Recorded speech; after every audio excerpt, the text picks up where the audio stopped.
வீட்டுல இருந்துகிட்டே நம்மளுடைய இந்த மாநாட்டுல நேரலை வாயிலாக கலந்துகிட்டு இருக்கிற என்னுடைய அம்மாக்கள், அக்கா தங்கைகள், அண்ணன் தம்பிகள், நண்பர்கள் அனைவருக்கும் என்னோட உயிர் வணக்கம்.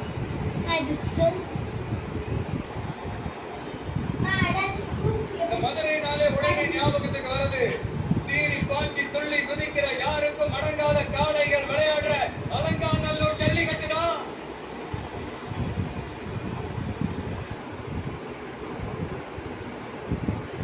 நான் இந்த மண்ணில் கால் எடுத்து வச்ச உடனே ஒரே ஒருத்தரை பத்தி தான் மனசுக்குள்ள ஓடிக்கிட்டே இருந்தது. அதுல யாருன்னு உங்களுக்கும் தெரிஞ்சிருக்கும். சினிமானாலும் சரி, அரசியல்னாலும் சரி, நமக்கு ரொம்ப ரொம்ப பிடிச்சது